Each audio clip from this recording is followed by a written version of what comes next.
Hey everybody, welcome back to the channel. Sorry, I'm talking through my AirPods today. I left my microphone somewhere. Couldn't tell you where it's at. I'm sure that'll turn up at some point, but I wanted to get back with you. In a previous video, I mentioned that the past 2 months have been slightly hectic. I decided to start a pop-up bookstore.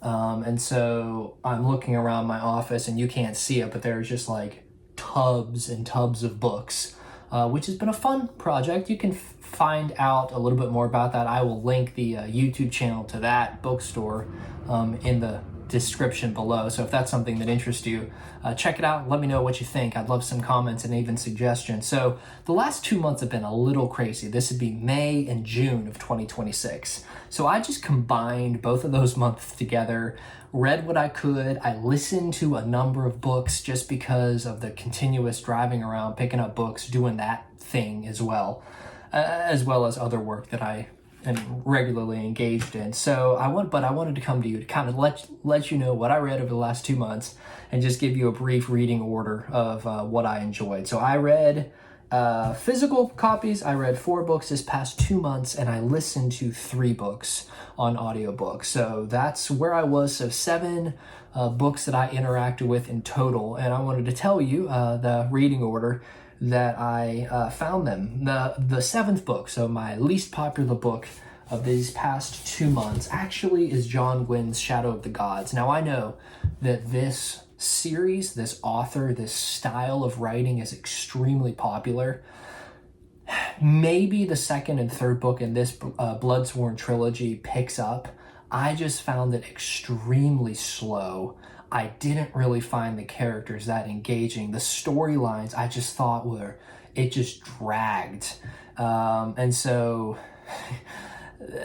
that's kind of my initial gist of it. This scene, if it's the one that I'm thinking, we get, not like spoilers, but like this scene we kind of get at the very end of the book, and I don't really even think that's what we see.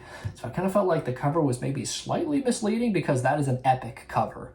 But in short, you have a couple different point of views. You have a mother who is trying desperately to find her son who's been captured, and this seems to be happening. There are children disappearing for some reason.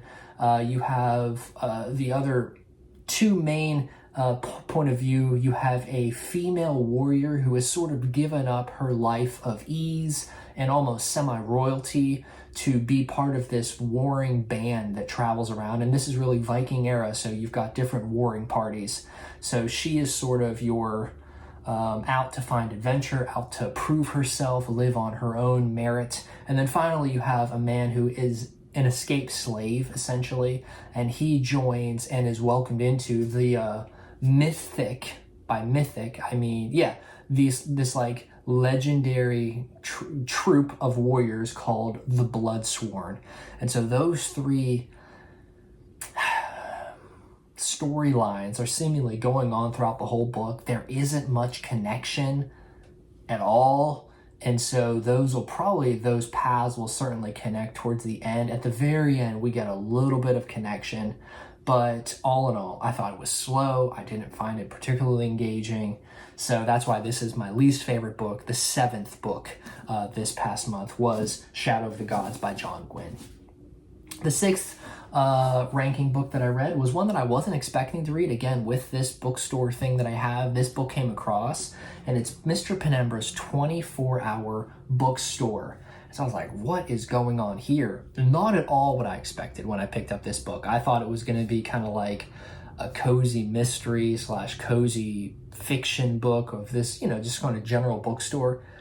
Not at all. There is magic. There is ancient quests for eternal life. There is underworlds. There are so many weird elements of this book that essentially what it is a young man who's been let go from his job finds the only job available, which is a bookstore that stays open for 24 hours.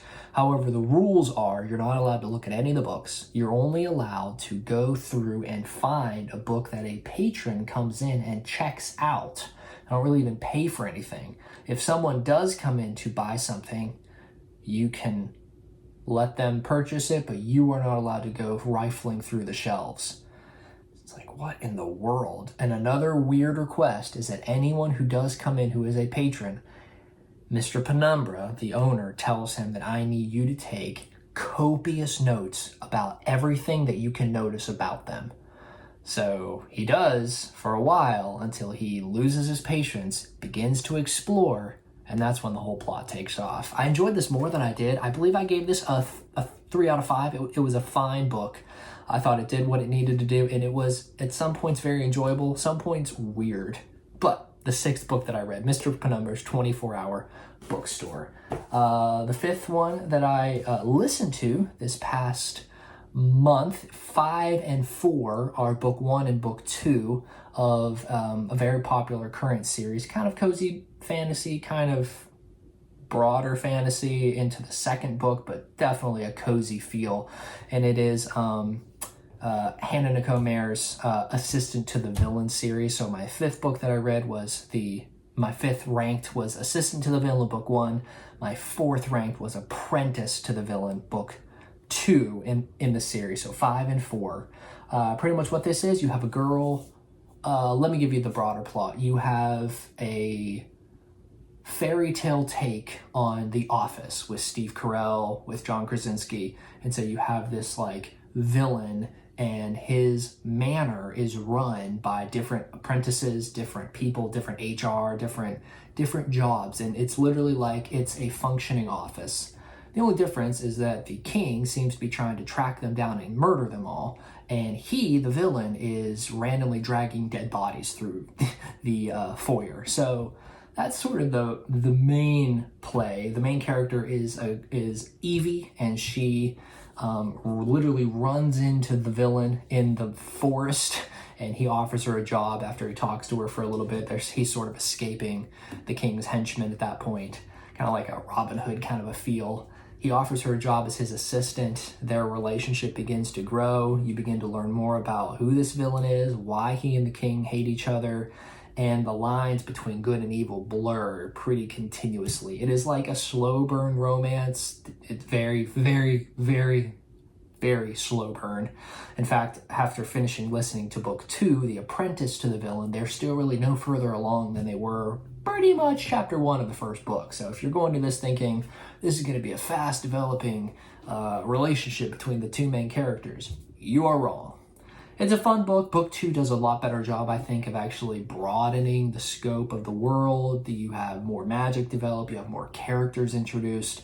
And so I'm interested to see book 3, what it's like, and then the forthcoming book 4. So we'll see how that series continued. That was my 5th and 4th book this past month. Book number 3 is certainly one that is very, very popular, very, very well known. It was Robin Hobb's Assistant to the Apprentice. Boy, we have multiple things going in my brain. Assassin's Apprentice. Yes, book 1 of the Farseer trilogy. And again, this has been on my shelf for a while. I found this beautiful cover at a used bookstore. This is their illustrated edition. And yes, you have this young boy Fitz, who is an illegitimate son of the king in waiting. And because of the shame that is surrounding his faux pas of having a son out of wedlock, he actually forfeits his position as the prince, the heir in line to the throne, and he sort of retires, the father does, out into seclusion. And so Fitz is sort of left here at the royal keep and has to find his way. Man, poor Fitz has a lot that goes wrong with him the whole book. He is having to overcome pretty much everything that you can imagine. Hurdles thrown at him, heartbreaks, enemies, friends, betrayals. He has to go through a lot. But towards the end of it, he sort of finds a place with the king's assassin, and he begins to really excel in that avenue of serving the king. Of course, his grandfather. So I did enjoy this. At parts it was slow. At parts it was hard because Robin does beat up on Fitz quite a bit, but I think it was worth it at the end. So that was my 3rd book ranking this past 2 months. Second one is another book that I listened to. This is my first cozy mystery. Again, with the bookstore, this is such a wildly popular genre. I thought, I need to check this out. Like, why do these books go off the shelf like hotcakes? And with the second ranked book that I read these last 2 months, Body in the Bookstore, I found out why. Because, my goodness, you don't need to know a whole lot of the world. You don't need to know a whole lot of the plot.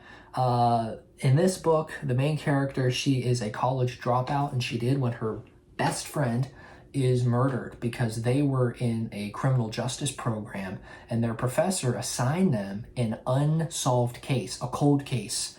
And they got so into it that they actually began tracking down the real killer. The best friend gets murdered as a result, and our main character drops out of school, really flees her old life, goes to this small town, finds a job at an Agatha Christie-inspired mystery bookstore, and starts to live her life again. She tries to rejuvenate the store when she hosts a local community, kind of like escape room, but town-wide. And she spreads the word, and actually people start coming from all around because they hear, oh, this is cool. We're going to do like a real-life mystery. Bunch of friends from college show up, which sort of brings her past back, and one of them is actually found dead during the night of the mystery escape adventure. So she has to redon the cap of former law student while still dealing with really the trauma of losing a best friend to something that she blames herself. In such a small book, man, there's a lot packed into it.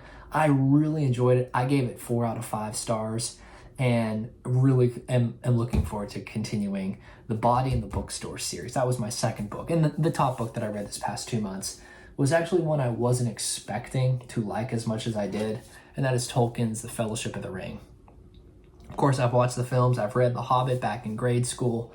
I never really had read the trilogy, though. I was expecting this to be very dry. I was expecting it to be very stodgy language. I was surprised at how modern the language felt, even for the unabridged version. Sure, there were elements that were very slow, but I was surprised at how strong the book was. I thought it was going to be way too long, way too dense, and I really enjoyed it. I also gave it 4 out of 5 stars just because there were elements that I didn't connect with as much, but I'm really excited to continue on with the Two Towers and certainly finish it off with The Return of the King. So this was the top book I read this past two months, The Fellowship of the Ring. So that was my journey. I hope you appreciate what I read. I kind of read a little bit of a broader scope than I normally do, but I thought it was enjoyable. I thought it was fun. So thanks so much for watching. If you're interested, you can like and subscribe. Let me know what you've been reading and what are you currently reading. Is it something that I should put on my TBR? I'm always looking for good suggestions. So thank you so much, and we'll get back together in the next video.